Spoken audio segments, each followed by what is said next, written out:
ഭഗവത്ഗീത സാഖ്യയോഗത്തിലെ 48-ാമത്തെ ശ്ലോകം. യോഗസ്തതകുരു കർമാണി സംഗം ത്യക്ത്വാ ധനഞ്ജയ സിദ്ധ്യസിദ്ധ്യോ സമോ ഭൂത്വാ സമത്വം യോഗമുച്യതേ. അർജുന, യോഗത്തിൽ നിഷ്ഠയുള്ളവനായിട്ട് കർമ്മത്തിലുള്ള ആസക്തിയെ വെടിഞ്ഞ് ജയപരാജയങ്ങളിൽ സമഭാവനയോടുകൂടി കർമ്മങ്ങൾ ചെയ്യുക. സമഭാവനയാണ് യോഗം എന്ന് പറയുന്നത് എന്നാണ് ഈ ശ്ലോകത്തിൻ്റെ അർത്ഥം. സമത്വമാണ് യോഗം എന്നതുകൊണ്ട് ഉദ്ദേശിക്കുന്നത്. ഏതൊരു സാഹചര്യത്തിലും തളരാതെ ഒരു മനസ്സ് ആർക്കുണ്ടോ അവനാണ് യോഗനിഷ്ഠൻ. മനസ്സിൽ സ്വാഭാവികമായും വിപരീത ഭാവനകൾ ഉണ്ടാകും.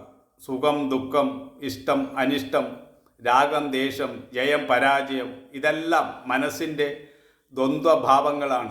ഈ ദ്വന്ദ്വഭാവങ്ങളിൽ മനസ്സിൻ്റെ സമനില ഉറപ്പിച്ച് നിർത്താൻ കഴിയണം. മനസ്സ് ചലിക്കാൻ പാടില്ല എന്നതാണ് ഇവിടെ പറയുന്നത്.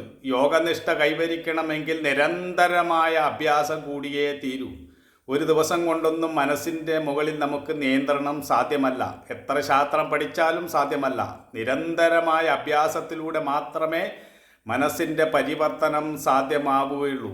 ഈ ലോകത്തിന് എല്ലാറ്റിനും ദ്വന്ദ്വഭാവങ്ങളുണ്ട്. ആ ദ്വന്ദ്വങ്ങളെ അതിജീവിക്കുക എന്നതാണ് യോഗത്തിൻ്റെ ഏറ്റവും വലിയ വെല്ലുവിളി.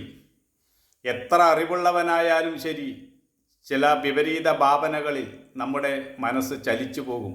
അതിനെ യഥാർത്ഥ നിഷ്ഠയിൽ കൊണ്ടുവരണമെങ്കിൽ ധ്യാനത്തിലൂടെ മാത്രമേ സാധിക്കുകയുള്ളൂ. നമ്മുടെ മനസ്സിൻ്റെ സ്പന്ദനത്തിൽ തന്നെ തിരുത്തൽ വരുത്താൻ കഴിയണം.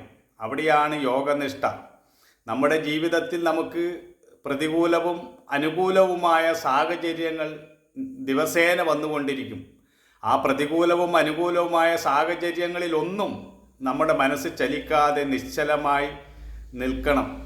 അർജുന, പ്രതികൂലമായോ അനുകൂലമായോ സാഹചര്യം വരുമ്പോൾ മനസ്സ് സന്തോഷിക്കുകയോ ദുഃഖിക്കുകയോ ചെയ്യരുത് എന്നാണ് പറയുന്നത്.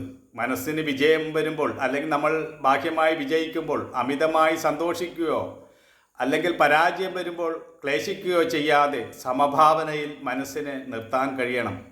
കർമ്മത്തിലുള്ള സമഭാവന തന്നെയാണ് യോഗം എന്നാണ് പറയുന്നത്. പൊതുവേ നമ്മൾ കർമ്മം ചെയ്യുമ്പോൾ നമുക്ക് ആഗ്രഹം വരും, ആസക്തി വരും.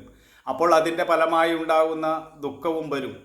അല്ലെങ്കിൽ വിജയം വരുമ്പോൾ നമുക്ക് സന്തോഷവും, പരാജയം വരുമ്പോൾ സന്താപവും സ്വാഭാവികമായി ഉണ്ടാകുന്നതാണ്. ഇതെല്ലാം നമ്മുടെ മനസ്സിൻ്റെ ശീലങ്ങളാണ്.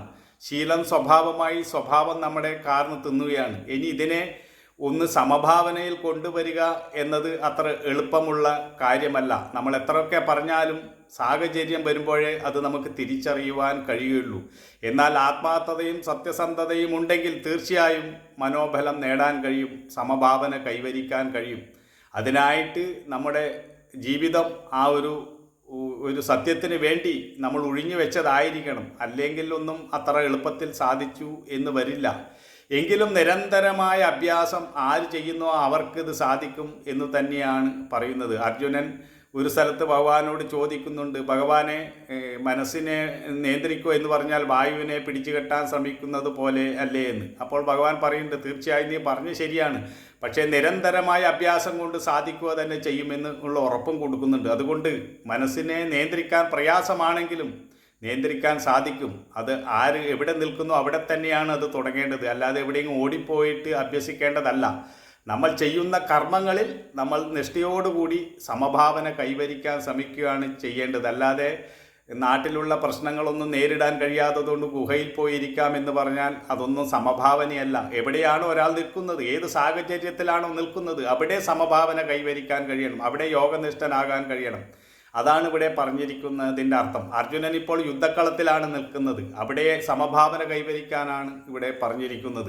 അവിടെ നിന്ന് ഓടി പോകാൻ ശ്രമിക്കുന്നത് കൊണ്ട് കാര്യമില്ല എന്നാണ് പറയുന്നത്. നമ്മുടെ ജീവിതത്തിൽ എപ്പോഴും ഏത് സാഹചര്യം വരുമെന്ന് ആർക്കും പറയുവാൻ കഴിയുകയില്ല.